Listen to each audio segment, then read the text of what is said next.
RLD, had it not have come together with BJP, do you think BJP's performance would have been worse? No, absolutely. The data which we collected through our post-poll survey, we figured out that there was a movement of farmers away from BJP in Haryana. We also saw farmers' votes shifting away from BJP in Rajasthan, but that doesn't seem to have happened in UP. All right. And what about Rajasthan? There are a few things which happened in Rajasthan. One, there was a lot of talk about Rajput voters being unhappy with the BJP, the way BJP has handled the issue of ticket distribution. So that was one issue. Did Modi magic fail? There is certainly a dip in Modi magic. Biggest hit that BJP took was in UP. What do you think happened in UP? If you look at the vote share of the two groups, it is almost identical. There was a decisive shift. Dalit voters thought that giving vote to Mayawati would be kind of a waste. Right. And also, do you think, unlike 2014 and unlike 2019, when the BJP had set clear goals, the voter knew exactly what they were going to get once they vote BJP in, whether it was 370 or it was the Ram Mandir. But in 2024, the mystery, 400 par, but without sort of, filling in that gap, which gave the opposition the opportunity to come in and explain instead of a clear-cut narrative, unlike in 2014 and 2019, ended up backfiring? Yes, that mystery, the India Alliance was able to use that mystery to their favor. Now, unlike the last two times, the recently concluded general elections were unique. For the first time, the winner looked like it was on the losing side, and the side that lost seemed triumphant. 2024 Lok Sabha election, and more so the outcome, was anything but the kinds India had gotten used to over the last two general elections. Political pundits were left shocked. Analysts were gobsmacked. And when the result finally came out, it was clear. Nearly all exit polls got it wrong. In fact, not just wrong, but horribly wrong. But you know all that. What you don't know is how that happened. How 400 par ended in under 300 for the NDA and 370 par resulted in 240 for the BJP.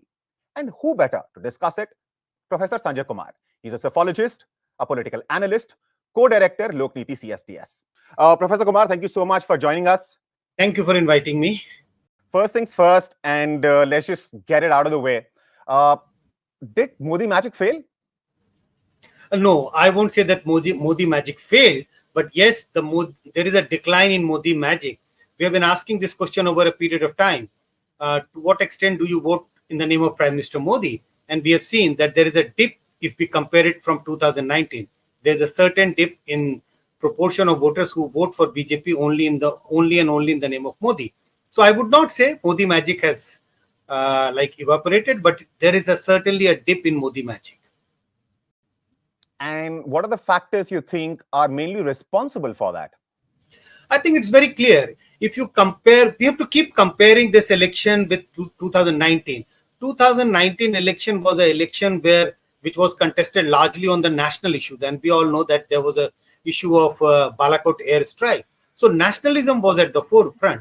National issues dominated the 2019 election. But 2024, even though it was a national election, but it was not contested on national issues.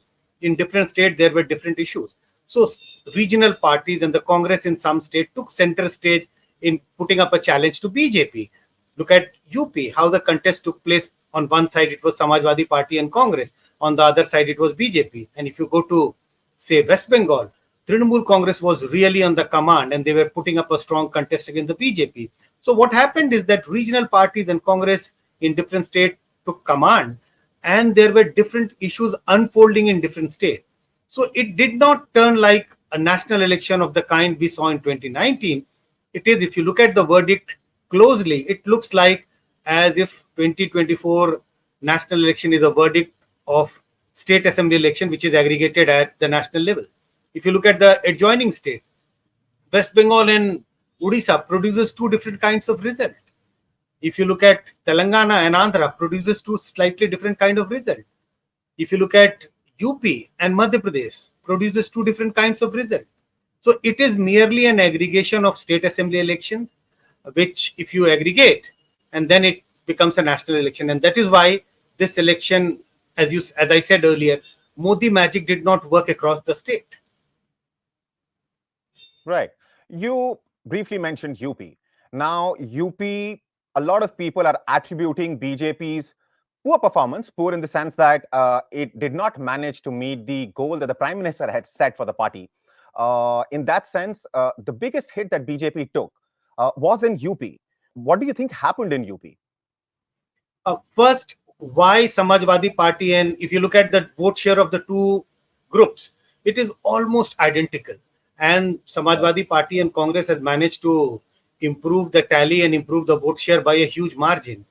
There was a decisive shift in favor of Samajwadi Party and Congress among the Dalit vote, the Muslim vote, and the Yadav vote got sharply polarized in favor of Samajwadi Party Congress Gathbandhan. But more than that, I think there was a very good strategy of ticket distribution by Samajwadi Party leader Akhilesh Yadav. He gave ticket to a very large number of non-Yadav OBC candidates, and that also helped Samajwadi Party Congress alliance to make inroads among the non-Yadav OBC vote. So there was a massive consolidation of Yadavs, Dalits, Muslims, and sizable number of non-Yadav OBC vote in favor of India Alliance in UP, and that resulted in giving Samajwadi Party Congress a big victory in UP. And the reasons were very clear. BSP was not contesting election seriously, as was seen by their core supporters. So the Dalit voter, the way election was unfolding in UP, Dalit voters thought that giving vote to Mayawati would be kind of a waste of vote. So that resulted in a shift of Dalit vote in favor of India Alliance. And you remember Prime Minister Modi had given a call, is bar 400 par for NDA and 370 for the BJP. So, and Prime Minister Modi also made a reference in one of the speeches that in the third term of BJP's rule, there would be he is going to take very strong initiatives and some very strong, bold steps. So the India Alliance started campaigning on the ground to say, why BJP is aiming for 370 seats? And Prime Minister Modi has already mentioned that some strong step will be taken. And they said the strong step will be, like changing the constitution, and what aspect of the constitution they are likely to change. They are likely to change the provision of reservation. And we all know if provision of reservation is changed, who is going to be hurt most? It is the Dalit which is going to be hurt most. So all this became an issue in various parts of UP, and that resulted in a shift of Dalit vote in favor of Samajwadi Party.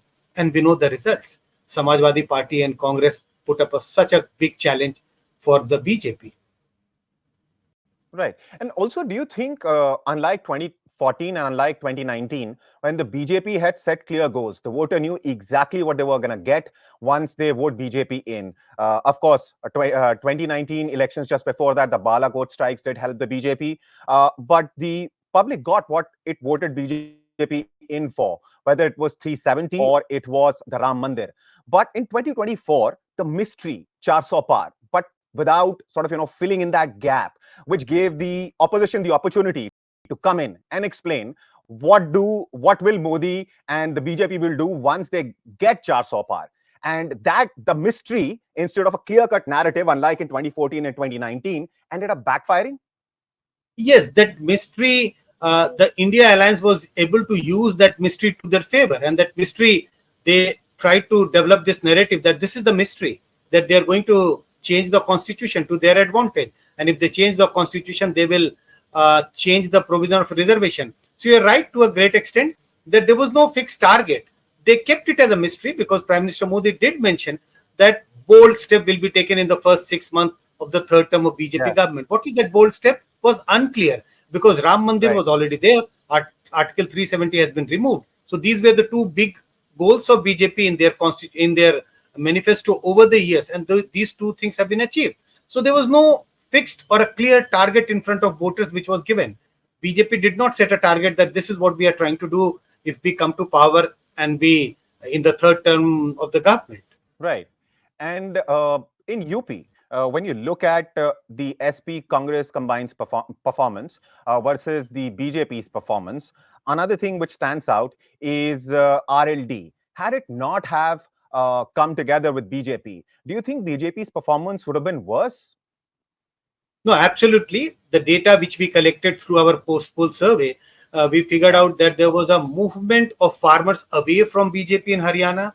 We also saw farmers' votes shifting away from BJP in Rajasthan, but that doesn't seem to have happened in UP. We tried to bifurcate it by in terms of Western UP and Eastern UP and different parts of UP, but BJP has been able to retain sizable number of votes among the farmer community, and that was precisely because BJP managed to enter into an alliance with the RLD. You are right. If BJP has not formed an alliance with the RLD, farmers would have shifted in favor of India alliance in a big way, and that would have damaged BJP much more. Maybe who knows? BJP seats could have gone down to 20, 25. This is just a rough assessment. Right. All right. And what about Rajasthan? There are a few things which happened in Rajasthan. One, there was a lot of talk about Rajput voters being unhappy with the BJP, the way Right. BJP has handled the issue of ticket distribution. So that was one issue. The Dalit vote did not shift away from BJP in Rajasthan, but it was the Rajput vote which shifted away from BJP in Rajasthan. The farming community, the farmers' vote also shifted away from BJP in Rajasthan. And we should not forget, if you look at the last assembly election, Congress did put up a strong fight. Congress did lose the assembly election, but Congress was in a striking range. The vote share difference between BJP and Congress in the previous assembly election, which was held just a couple of months ago, was just 3 Right. or 3.5%. And one important thing which Congress did not do in assembly election, they managed to do that in 2024 Lok Sabha election, forming an alliance with smaller regional party. Had Congress formed alliance with smaller regional parties during the assembly election in Rajasthan, results may have been different in the assembly election also. So Congress was already having a good benchmark, and the alliance also worked in favor of Congress in Rajasthan. And we know how Congress managed to pull victories in a very large number of constituencies. Certainly. And this time, unlike the last two occasions, the opposition was very successful in changing the narrative. It was, of course, Prime Minister Modi with 400 Par slogan did manage to set the agenda, did manage to sort of, get headlines, but the opposition was very adept, was quick at its feet to change that narrative. No, absolutely. There's no doubt about that. That this is one election where we saw opposition setting the agenda and BJP was responding to that. Last 10 Yeah. years, there was hardly any occasion, maybe a couple of times in the state assembly election, but most of the election, BJP was setting the agenda and opposition was not even able to respond. Opposition was put on a back foot. But this was one election where, yes, BJP started with a mileage. And BJP was upfront when they set up the agenda of 400 par, 300, 370 par. But you would have noticed that in the second phase of election campaigning, narrative started changing. And the narrative which was through which opposition was trying to contest the election, Samvidhan Bachao, Loktantra Bachao, Right. Reservation Bachao. So all these narrative, price rise and unemployment. So in different state, these narratives were, like got foregrounded and in the voters' mind, and you see how BJP started responding to these narratives. So absolutely, I fully agree that this was one election where BJP kept conceding. BJP kept moving slightly on the back foot. I won't say that BJP moved, completely on the back foot, but yes, the change in this election was opposition was setting the agenda, whether it was Congress party in many states and regional party in different states. And BJP was forced to respond to that agenda. BJP had to clarify that they are not willing to change the constitution. There is no agenda to change the reservation provisions of reservation. This is an example that agenda was being set up by the India Alliance and BJP was responding. And why did that happen? Because Prime Minister Modi and BJP, of course, are known for setting the agenda, for, of course, setting up their campaigns in very extravagant ways. So, why do you think this happened on this occasion? This is connected to the previous question which we discussed. There was no Yes. clear-cut set agenda by the BJP that in the third Right. term, this is the target. So if you don't fix a target and opposition started, always they were hitting hard on the ruling party that look at what is the situation of unemployment. look at the price rise situation and the Agniveer scheme, which we have not discussed so far. So Agniveer scheme also backfired for the BJP in many states.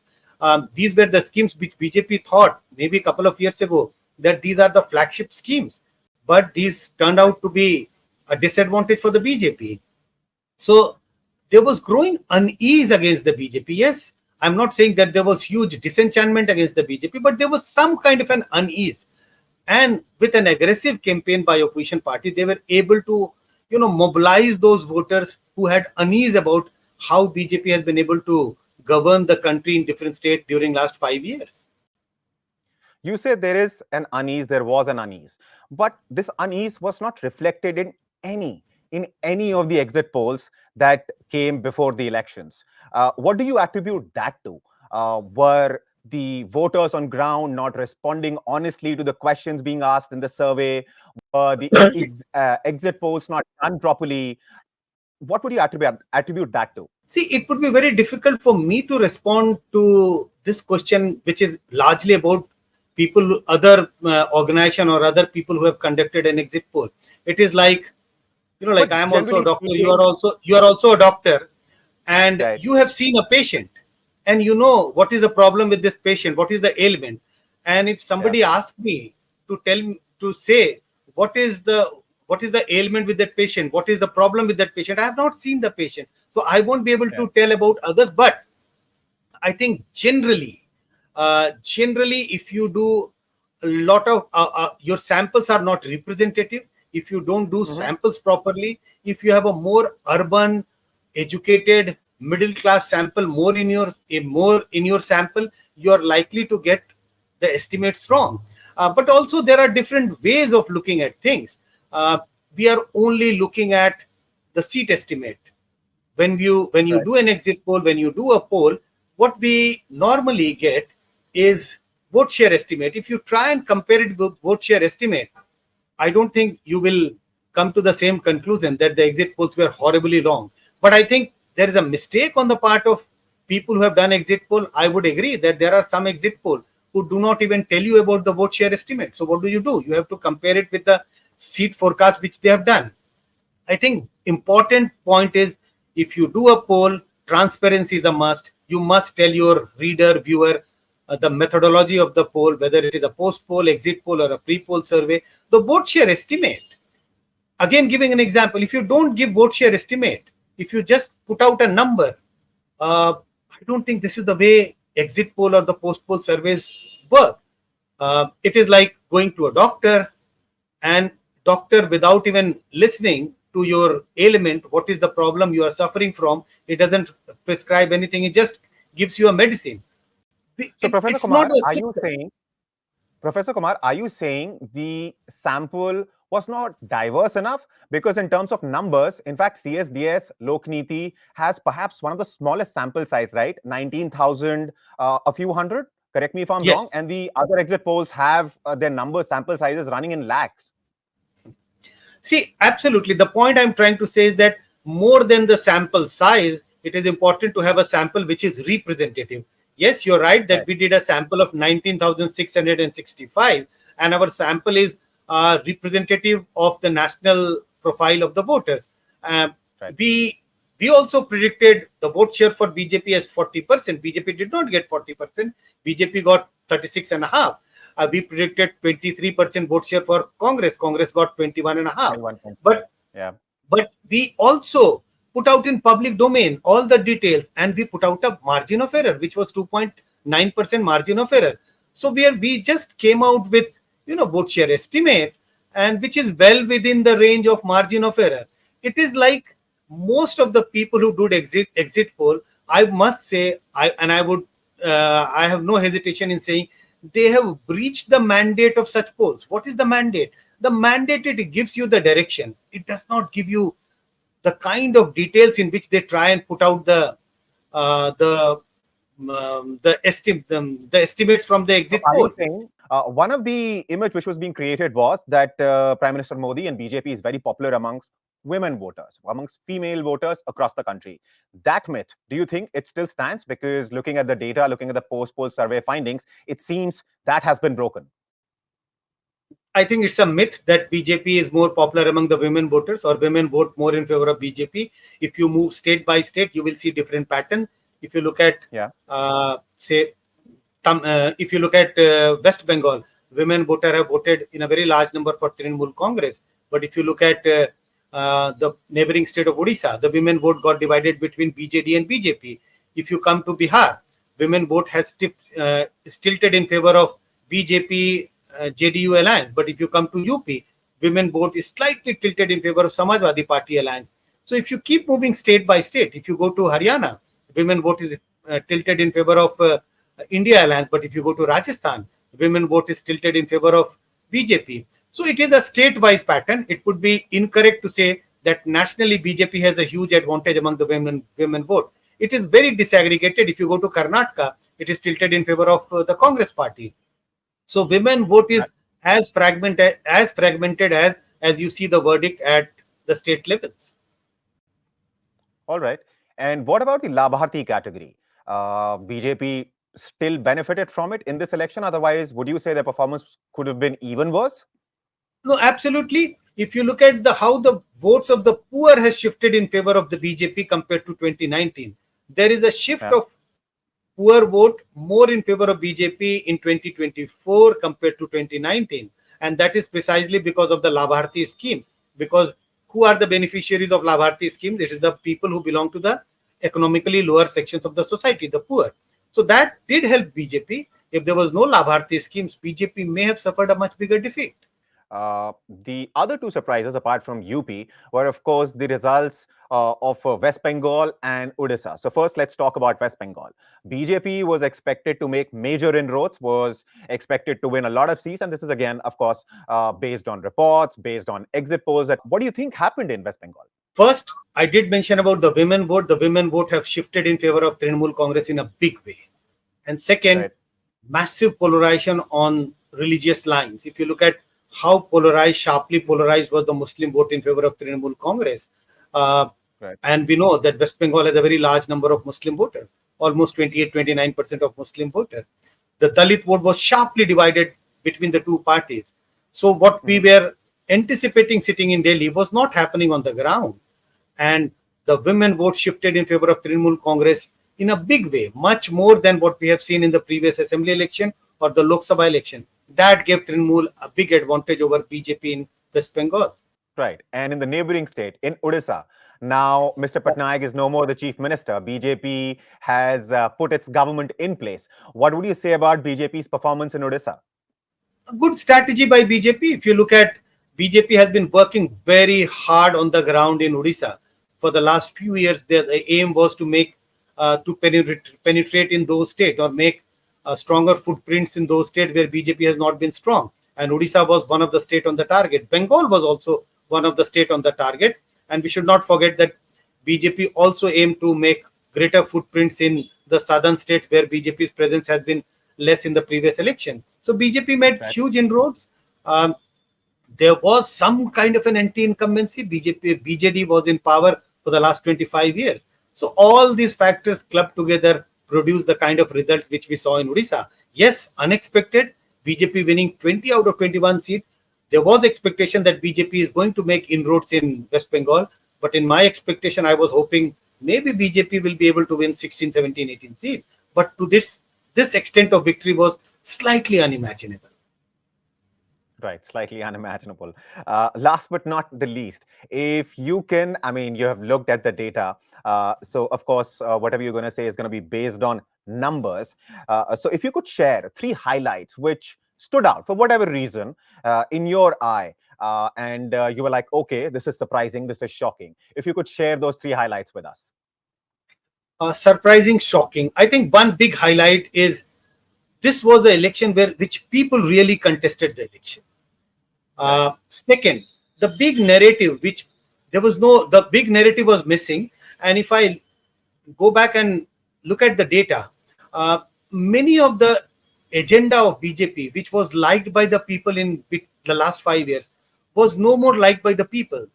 BJP's image got damaged by BJP's, like hiring or taking leaders from other political parties. And I kept saying, even before the results, that whether BJP wins the election or BJP seats may go up, go down, we don't know. But BJP's image got dented by the way BJP started, taking leaders from various political parties, irrespective of their credentials, and many of them were renominated. And the misuse of agency. This is one thing which came out very clearly, that people started believing, a very large number of people, majority of the people, that now this is becoming an unfair or election. In a sense, the misuse of the machinery, government machinery, is on the high. So I think these were the unease also, along with price rise and unemployment. These were other things which had already damaged BJP's image. BJP's, I'm not saying BJP's electoral prospect, but BJP's image. So this came to me as a little bit of surprise, because I used to think that, voters are not going to be concerned about democracy bachao, Samvidhan bachao. And I was surprised that actually these became the issue in these elections. These issues took center stage in this election. I did not imagine this maybe in the month of January, February. And I used to think these are not the issues on which you can contest election. That came to me as a surprise, that the issue which I used to think academic issue, that took for center stage, and people really started talking about that. Right. And Hindutva also didn't work. I mean, although in the run-up to the election... Absolutely, if Hindutva had worked, the results may have been very, very different. Nobody was talking about Ram Mandir. Leave aside wave, there was not even any kind of a noise about, any kind of a whisper about Ram Mandir inauguration, even in UP, leave aside other Hindi heartland state. So Hindutva really, really took a back seat. And the fact that BJP lost in Ayodhya. No, absolutely. BJP, we all know that BJP lost in that constituency, Ayodhya. And by, whom? Dalit candidate was put up in a non-Dalit reserve constituency. So this was remarkable. In Indian elections, in Indian electoral history, there are only few occasions when a Dalit candidate manages to win from a non-Dalit constituency, from a non-reserve constituency.